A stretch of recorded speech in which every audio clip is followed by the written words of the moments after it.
Hi everyone, I'm Ian. When it comes to old games, what do you think of? The NES? Maybe the Genesis? But when it comes to really old games, what do you think of? Maybe a company that doesn't exist anymore?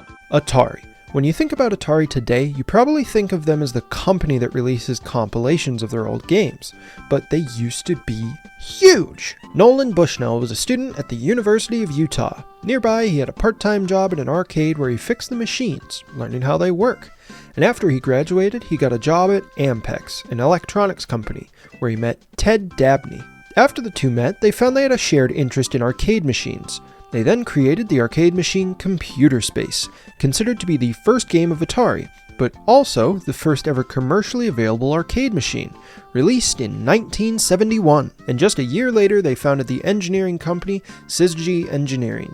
During this time, they got some money from an investor to make an arcade machine and a pinball machine. And so, Pong was born, an arcade version of the Magnavox Odyssey's tennis game. At the same time, while trying to incorporate the firm, Bushnell and Dabney found that Syzygy had already existed in California, and so they changed the name to Atari, a Japanese term used in the board game Go, which the two much enjoyed. Bushnell and Dabney then tried to license Pong to Bally and Midway, but as both companies turned it down, they instead decided to make their own arcade cabinet and put it in a local place, where it was a hit. The machine was averaging $400 a week, with the machine malfunctioning due to overflowing with quarters, so Bushnell and Dabney built more machines and put them in more places. Upon reporting these numbers to Bally, the company supporting them at that time, Bally still didn't want to take the license, and so Atari got out of their contract with Bally. And with that, Atari just kept releasing their own arcade cabinets, built by the founders. Then, the very next year, 1973, Atari got their logo that everybody knows, known as Fuji due to its resemblance to Mount Fuji. The logo is meant to resemble Pong, with the two players on the sides and the center line in the middle.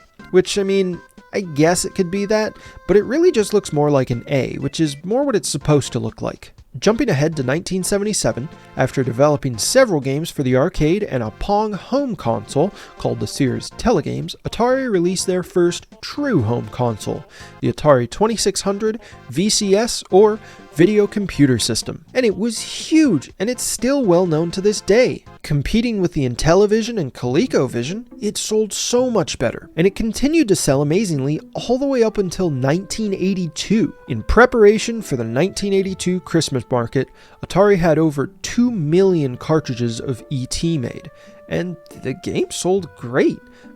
But then, people started returning the game, and so almost 700,000 copies were returned, which really hurt Atari. People started to realize that many of the games developed for the console were more of shovelware, which led to the video game crash of 1983, with E.T. being attributed as one of the main reasons that it happened. And so, Atari went bankrupt. The company was broken up and sold off to several companies like Texas Instruments and Mitsubishi. But this wasn't the end of the downfall for Atari. They continued to develop consoles. The Atari 5200, 7800, the Atari Lynx, and Atari Jaguar, yet they weren't ever able to recover. In 1984, Atari reopened as Atari Corporation, using the remaining stock of consoles and the Atari ST to keep the company afloat.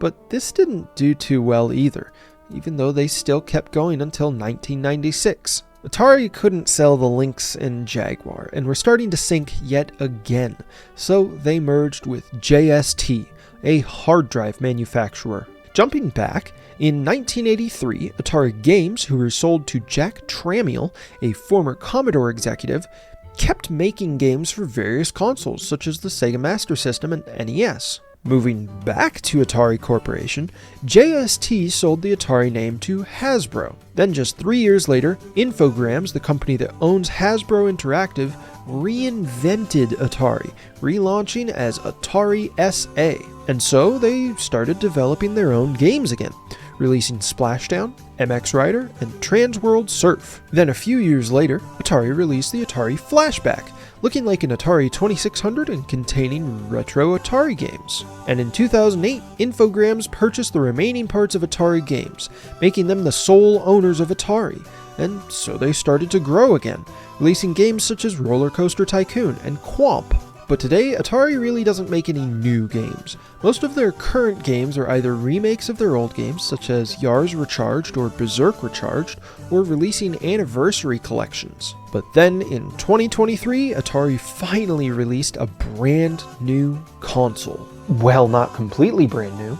The Atari 2600 Plus, a complete remake of the original Atari 2600, now with crisp HD. With the original 2600 getting older and starting to break down more often, this is a really cool release. But it's not all that popular. Most people who are already fans of the 2600 already have one. They don't need a new version of it. This is a cool concept though, and it would be cool to see other companies like Nintendo or Sega do this. It's cool to see that Atari's still around after 50 years, but it would be nice to see them make more new games. But even with their current catalog, they could do better. Either more remakes or huge collections with all of their games.